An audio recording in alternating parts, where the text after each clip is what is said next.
comparación. No se puede comparar. Cristo murió por su iglesia. Cristo es supremo sobre todo. Y acá no por nada el apóstol Pablo dice que después lo dio por cabeza sobre todas las cosas a la iglesia. Él es cabeza de todo Cristo, para que en todo tenga preeminencia, dice Colosenses. Pero sobre todo es cabeza de la iglesia. Y llama a la iglesia en un modo que nosotros nos tendríamos que tirar del balcón y morirnos porque no somos merecedores. La plenitud de aquel que todo lo llena en todo. ¿Comprende lo que significa esto? El viernes hablaba nuestro hermano Luis de la trascendencia de Dios y de la inmanencia. Esto no habla de la inmanencia. Cristo llena todo en todo. Cristo está en todos lados. Pero Él no es la naturaleza. Él creó la naturaleza. Él creó todo. Pero no hay ni siquiera un átomo que esté en algún modo lejos de Él. Él llena todo en todo. Y nosotros en la iglesia somos su plenitud. Por eso dijo Pablo en el capítulo 5, grande es este misterio. Porque la verdad que es un misterio inexplicable. Pero no es maravilloso. Es maravilloso. Y esto es muy práctico. Porque si tú has sido escogido y estás en la iglesia, ¿cuánto valor Dios te ha dado? No lo tienes tú.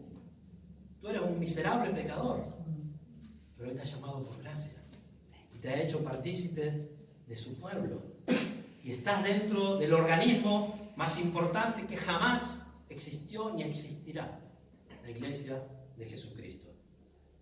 Te pregunto en esta mañana, ¿eres uno con Cristo? ¿Estás unido a Él? Si no, te lo aseguro, no sabes lo que te pierdes. Punto 3. Termino. Ser miembro de Cristo requiere unirse a una iglesia local. Ser miembros de Cristo, veíamos el versículo 30, dice, porque somos miembros de su cuerpo, de su carne y de sus huesos. ¿Ok? Tú no te salvas uniéndote a una iglesia local. No, lo sé. El ladrón de la cruz no se unió a ninguna iglesia local. Está en el cielo, sí, tranquilo. Amén. Pero ser miembros de Cristo requiere unirse a una iglesia local. ¿Cómo se ve toda esa supremacía y todo el propósito que Dios tiene en la iglesia, en Cristo también y el Espíritu Santo, sino en las iglesias locales? Les doy 4 ejemplos de personas que visitan iglesias locales. El primero se llama Juan. Vamos a decirle Juan. Sigue a Jesús, pero no en una religión organizada. Son de esos tipos que les gusta Paul Washer, que les gusta Miguel Núñez, que leen Spurgeon. Sana doctrina, Suje, ¿no? Todo el día ahí con los videos, pero no les gusta la religión organizada. No, yo me quedo en casa. Va y evangeliza el tipo, Sube por los trenes, grita, todo, evangeliza. Y cuando uno se convierte le dice, bueno, mirá los videos estos por internet, ¿no? Ese es Juan. Y los domingos, en vez de ir a una iglesia, a él le gusta ir a caminar por las montañas acá, ¿no? Que hay grupos que van a caminar. Entonces. Después está Claudia, la Santa Iglesia. Está un tiempo en una iglesia, otro tiempo en otra iglesia, otro tiempo en una iglesia, más o menos cada domingo, algo así, pero no se quiere comprometer en ninguna, ¿no? Hay otra, Eleonora, que encontró los viernes por la noche un grupo de jóvenes como ella y le encanta. Y va, porque después se van a comer las pizzas Domino, ¿no? A las tarde de la mañana, como hacemos nosotros, como hicimos, ¿no? Y bueno, no viene aquí Eleonora, es de otra iglesia, ¿no? Pero le gusta ir a esa iglesia, pero los domingos solo cuando está el pastor que predica que a ella le gusta, va el domingo. Si no, se queda en su casa durmiendo, ¿no? Pero solo cuando está el pastor que le gusta, ella va a la iglesia, ¿no? Esa es Eleonora. Y después está José, que le encanta cómo predicamos en esta iglesia. No está José, vamos a decir así. Vamos a agrandarlo un poco. Le encanta cómo predicamos en esta iglesia, pero apenas termina el culto, se desliza. ¿Y quién te ha visto? No me acuerdo, ¿no? Eso pasa en las iglesias, ¿o no? ¿Cuántas veces hay personas así, no?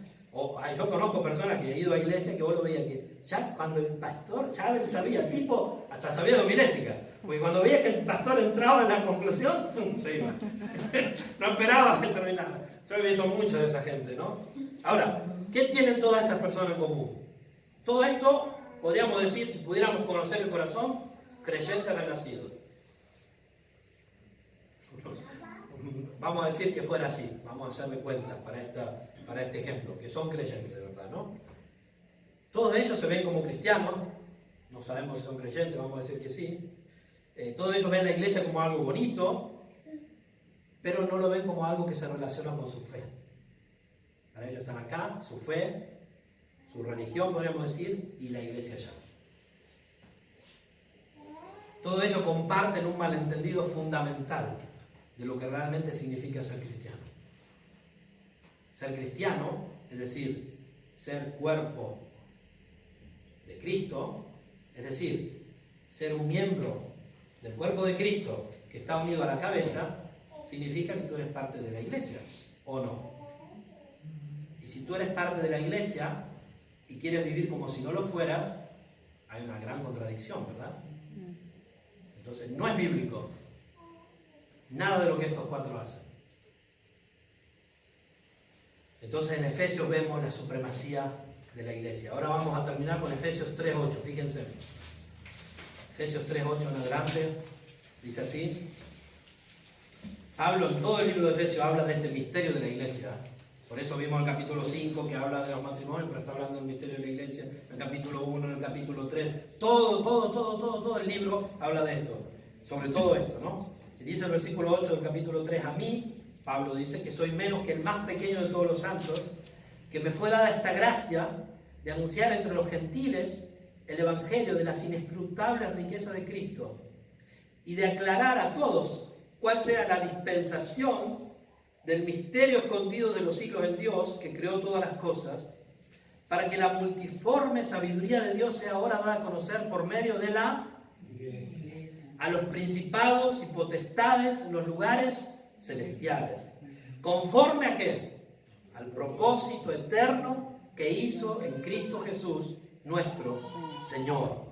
Podríamos seguir leyendo, porque si seguimos leyendo está todo relacionado con la iglesia. Dice el versículo 14: por esta causa doblo mis rodillas ante el Padre de nuestro Señor Jesucristo, de quien toma nombre toda familia en los cielos y en la tierra, para que os dé conforme a las riquezas de su gloria el ser fortalecidos con poder en el hombre interior por su espíritu, para que aviste Cristo por la fe en vuestros corazones, a fin de que arraigados y cimentados en amor, seáis plenamente capaces de comprender con todos los santos cuál sea la anchura, la longitud, la profundidad y la altura, y de conocer el amor de Cristo que excede a todo conocimiento, para que seáis llenos de toda la plenitud de Dios. Y a aquel que es potente de lo que pedimos o entendemos, según el poder que actúa en nosotros, a Él sea la gloria. ¿Dónde?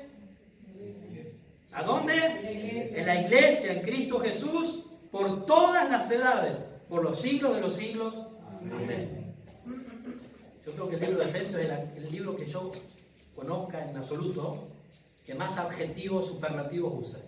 Un día, ¿saben lo que es un adjetivo superlativo? Bueno, un día en su casa subrayen todos los adjetivos superlativos del libro de Efesios y se van a consternar. Porque Pablo no sabe cómo usar palabras humanas para poder llevar al máximo la expresión.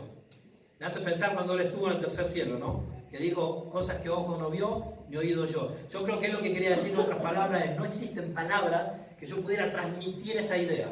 No sé si alguna vez le pasó, porque a veces cuando uno habla 2 o 3 lenguas, busca una palabra de la otra lengua, porque a mí me pasa con el italiano, ¿no? Esa palabra en italiano es perfecta para transmitir esa idea, pero no existe en español.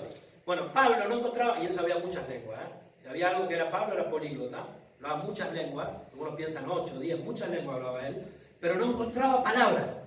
Entonces, ¿qué hace? Superlativo, porque no sabe cómo hacer para poner las cosas tan grandes, ¿no? Bueno, entonces dice: a esa gloria en la iglesia en Cristo Jesús por todas las edades. Si ustedes se acuerdan, este era el mismo Pablo que perseguía a la iglesia.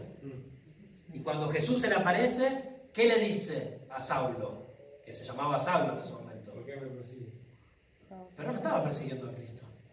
No, la iglesia. Estaba persiguiendo a la iglesia. ¿Por qué le dice por qué me persigue? Porque somos uno con Cristo. Porque Cristo es el cuerpo. Porque Cristo está en el cielo ahora, pero Cristo camina, habla, vive, viene perseguido aquí en la tierra, porque es su cuerpo, su iglesia. ¿Por qué Jesús dijo a sus discípulos que en aquel día dirá: porque no me diste de comer, no me cubriste, no me diste de tomar, ¿no? Y después dice: pero en cuanto lo hiciste a estos pequeñitos, le diste de comer, a mí mismo lo hiciste. ¿De quién está hablando? De su iglesia, de su cuerpo, ¿no? Exactamente. Entonces, ¿qué hace? Su superlativo, superlativo, porque no sabe cómo hacer para poner las cosas tan grandes, ¿no? Bueno, entonces dice: a esa gloria en la iglesia en Cristo Jesús por todas las edades. Si ustedes se acuerdan, este era el mismo Pablo que perseguía a la iglesia. Y cuando Jesús se le aparece, ¿qué le dice? Yo les digo, hay 4 mandatos, pero no lo voy a poder hacer ahora, pero hay 4 mandatos al menos y hay muchos más que no se pueden hacer, que una persona no puede ejecutar si es un cristiano sin una iglesia local. Por ejemplo, cuando dice amar los unos a los otros, ¿habla en el contexto de la iglesia o no? ¿No dice que este será la señal distintiva que hará conocer al mundo de que ustedes son mis discípulos? A la iglesia, ¿no? Dice amar los unos a los otros. Lo vemos mucho, si quieren anotar, 1 de Pedro 2:17, amad a los hermanos. Gálatas 6:10, hagamos bien a todos, mayormente a los de la familia de la fe. Romanos 15:1, los débiles tenemos que soportar, los fuertes tienen que soportar la franqueza de los débiles y no agradar a nosotros mismos. Dice, compartiendo para las necesidades de los santos, Romanos 12:13, gozaos con los que se gozan, llorad con los que se lloran. El amor sin compromiso no dice mucho sobre el Evangelio, al igual que en el matrimonio. Sería muy fácil ser un cristiano sin iglesia, porque no tiene que poner en práctica tu amor. ¿Dónde ven los peores problemas? ¿En la iglesia? ¿O no? ¿Dónde tiene que poner en práctica tu amor? En la iglesia, en la familia, claro, y en la iglesia. Después dice, animaos los unos a los otros. ¿No dice acaso Hebreos 10:25, no dejando de congregarnos, como algunos tienen por costumbre, sino exhortándonos, animándonos, cuanto más cuando vemos que aquel día se acerca? También dice que tenemos que protegernos. Pablo le dice a la iglesia en Corintios, 1 Corintios 5, que hay uno entre ustedes que fornica de tal manera que ni aun los incrédulos lo hacen. Y va a la cama con su madrastra. ¿Por qué no lo juzgan? Y ahí entra también la disciplina de la iglesia. ¿Cómo se podría aplicar la disciplina de la iglesia si no hay membresía? ¿Cómo podría decirle yo a Luis, te vamos a aplicar una membresía, una disciplina por adultos, ¿no? Pero que normas, ¿no? Lo decir, ¿no? Si no fuera miembro, me diría, yo no soy miembro de la iglesia, yo vengo los domingos, pero porque no tengo otra cosa que hacer. ¿Qué autoridad podría tener la iglesia sobre esa persona? Cero, ninguna. ¿Y nos sirve la disciplina de la iglesia? Claro que sí, claro que sí. Después vemos que este hombre en Corintios se arrepintió. En la segunda carta de Corintios vemos que este hombre se arrepintió.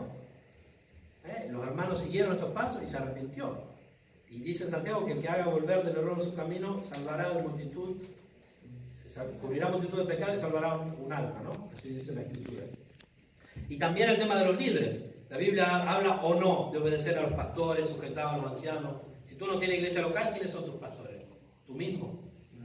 Si uno se tiene que bautizar, ¿se bautiza solo? Se tira y va diciendo el nombre del Padre, el Hijo y el Espíritu Santo y salta. Si uno tiene que tomar la cena del Señor, ¿cómo hace? ¿Se la prepara en casita? ¿Se hace el pan sin levadura? ¿Toma la cena del Señor? ¿Ah? No se puede hacer sin iglesia local. ¿Se dan cuenta? Que estoy de riesgo, porque es ridículo, ¿no? No existe un cristiano que pueda estar haciendo la voluntad de Dios, sino como miembro de una iglesia local.